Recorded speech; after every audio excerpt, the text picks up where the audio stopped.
సరే. అయ్యా నమస్తే. నమస్తే. చౌడు కొంచెం గట్టిగా చెప్పు. నమస్తే. మీతో 2 నిమిషాలు మాట్లాడచ్చా? చెప్పు చెప్పు. పర్వాలేదు. తెలుగు కదా, రెస్పెక్ట్. నా దగ్గర 3 స్టోరీలు ఉన్నాయి. నేను రైటర్నే బేసికల్లీ. మీరు ఒక్క అవకాశం ఇచ్చారంటే టాప్ నాచ్లో ఉంటాం మీరు నేను. చెప్పంటారా? చెప్పండి.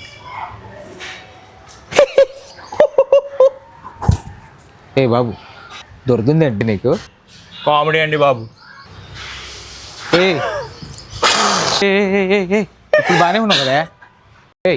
దేనికి ఏడుస్తున్నావు?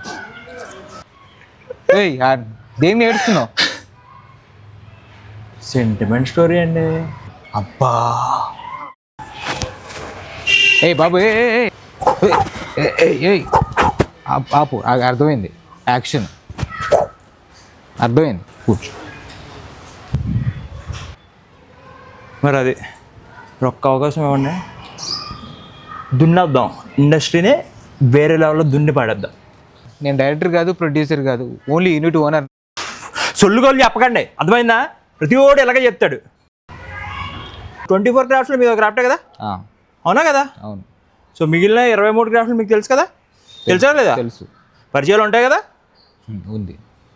అసలు మీరు ప్రయత్నం ఏం చేయట్లేదు. బొంగు నా యూనిట్ బుక్ చేసుకోమని నేను అడుక్కుంటానయ్యా. మీరు మారయ్యా. అంటే నువ్వు నేను ఒకటే, ఇద్దరం అడుక్కునే వాళ్ళమే. ఇంతసేపు నుంచున్నాను, కనీసం రెస్పెక్ట్ ఇద్దామని ఉందా నీకు? చెప్పాను కదయ్యా ఇంత కూర్చోమని. అప్పుడు కాదు, ఇప్పుడు చెప్పాలి. సరే కూర్చో.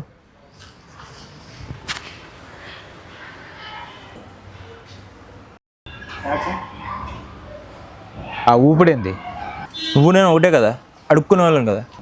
అయితే రేపొద్దున్న త్రివిక్రమ్ శ్రీనివాస్, విజయేంద్ర ప్రసాద్ గారు అలాంటి పెద్ద పెద్ద రైటర్లా నేను కూడా రైటర్ అవుతా. 2 సంవత్సరాలు కాకపోయినా 5 సంవత్సరాలు ఖచ్చితంగా కొడతా. కొట్టినప్పుడు నీకు అవకాశాలు కావాలా వద్దా? కావాలి. నీ యూనిట్ నేను రికమెండ్ చేయాలా వద్దా? చేయాలి కదా. చేయాలంటే మరి నువ్వు నాకు ఇప్పుడు సపోర్ట్ చేయాలి కదా. ఊరికనే ఇచ్చేస్తారేంటి?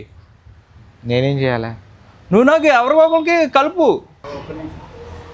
నా దగ్గర కథలు ఉన్నాయని చెప్పు. నీకు ఒకటి చెప్పలేదు, ఇట్రా 4వ కథ ఉంది, సగమే పూర్తయింది. మనం ఇష్టం వచ్చినట్టు రాయొచ్చు దాన్ని. చెప్పాను కదయ్యా. అయితే ఇప్పుడు ఏమంటారు? అవకాశాలు ఎవరు? టాలెంట్ తొక్కేస్తారు, అంతేగా? చెప్పాను కదయ్యా నా వల్ల కాదని. నీ వల్ల కాదు అది తెలుసు, అయినా వచ్చారు. బాబు ఎక్కడి నుంచి వచ్చావు? ఎర్రగడ్డ హాస్పిటల్.